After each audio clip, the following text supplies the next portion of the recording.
Hai teman-teman, hari ini seperti biasa saya akan membacakan novel yang berjudul Terpaksa Menikahi Pak Ustadz. Namun seperti biasa sebelum mulai membaca, mohon bantuannya untuk klik like, komen, dan subscribe supaya Mimin dan channel ini akan berkembang ya. Selamat mendengarkan. Bab 5. Salah sangka. Selesai berwudu, Syafiq kembali ke kamarnya. Saat membuka pintu, tampak Alika sedang senyum sambil memandangi layar ponsel. Duduk di sofa. Sholat tahajud yuk dek, ajak Syafiq sambil menggelar sejadah. Alika menyahut dengan suara tenggorokan tanpa menoleh pada sang suami. Ya udah, mas tunggu. Syafiq duduk di tepi ranjang sambil menatap sang istri yang begitu fokus dengan jemari yang menari di atas layar datarnya itu. Ngapain lihat-lihat, seru Alika galak saat melihat Syafiq memperhatikannya. Nungguin adek.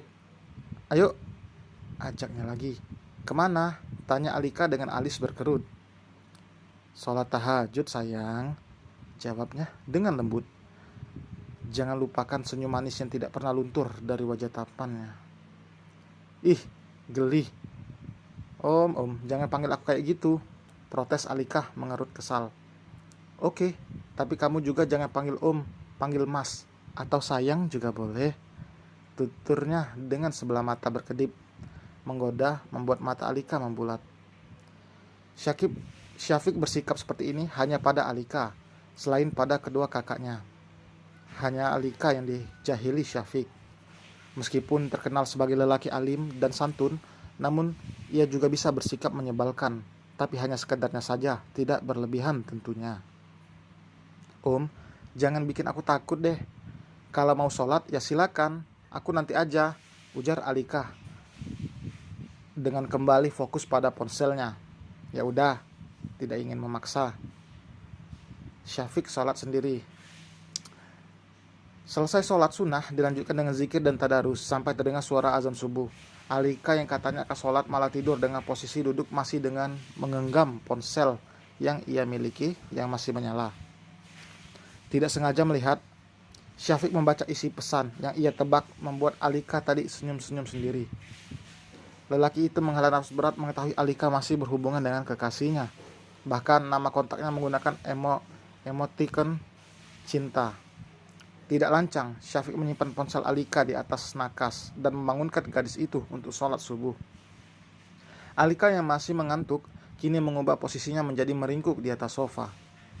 Dek, bangun.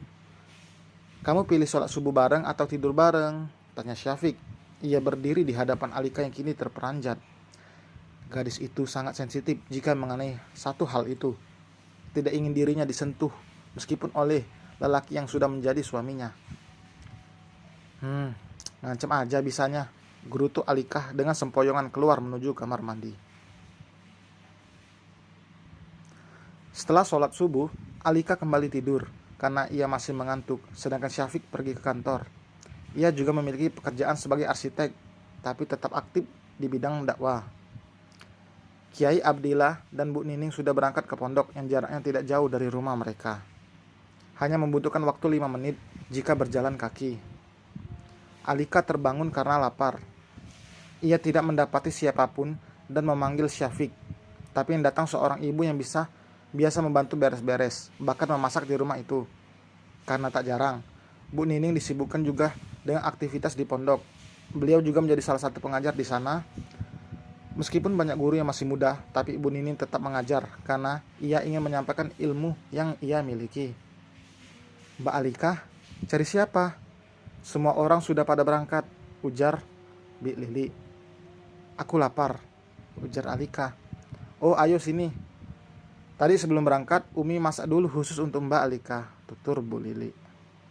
Umi siapa? Tanya Alika. Umi Nining, mertuanya Mbak, balas Lili. Oh, Alika hanya menjawab singkat. Sebelum datang ke rumah mertuanya, Alika bahkan membayangkan dirinya harus bangun subuh dan sibuk beres-beres rumah sambil memasak. Ternyata apa yang dibayangkannya tidak seperti faktanya. Merasa bebas karena tidak ada siapapun, selesai makan Alika kembali ke kamarnya. Ia bersiap untuk bermain game, tapi sebelum itu Alika mandi lebih dahulu. Karena jika sudah bermain game, nantinya ia akan malas untuk beranjak, apalagi untuk mandi, kecuali saat lapar. Gadis itu berkutat di depan laptop miliknya, hingga tidak sadar waktu berlalu begitu cepat. Beginilah Alika. Jika sudah bermain game, apalagi gadis itu bermain bersama sang kekasih yang belum tahu status Alika yang saat ini sudah menjadi istri orang.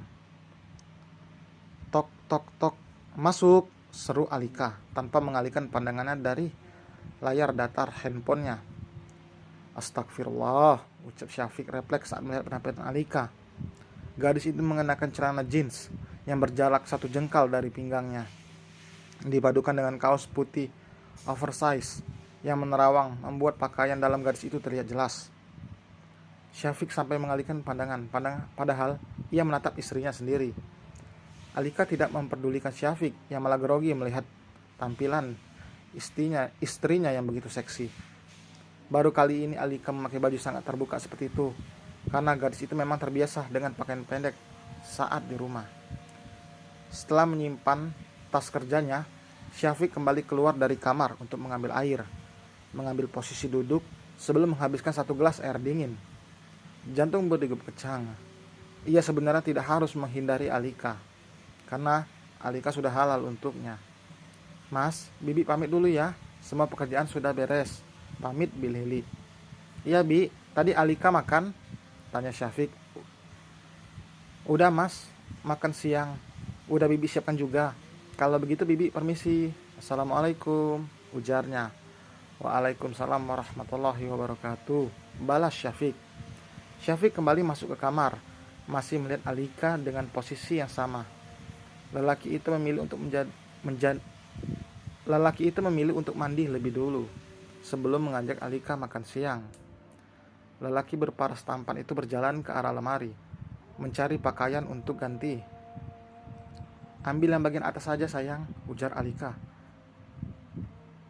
hingga membuat tangan Syafiq berhenti saat ingin menarik baju di bagian bawah. Lelaki itu tersenyum mendengar Alika memanggilnya sayang, seperti apa yang dikatakan oleh sang istri tadi. Yang ini? Tanya Syafiq sambil menyentuh baju berwarna hitam, masih dengan posisi memunggungi istrinya. Iya, itu, sahut Alika. Good, sayang. Senjata itu memang lebih cocok sekarang. Kita serang pelan-pelan di dekat pohon. Itu ada yang sembunyi loh. Pundak Syafiq lemas menyadari ternyata Alika bukan berbicara padanya. Hanya waktunya saja yang pas, jadi seolah-olah mereka itu berbincang, padahal tidak. Alika tengah bermain game online bersama laki. Astagfirullah, gumam Syafiq. Lelaki itu masih membiarkan Alika.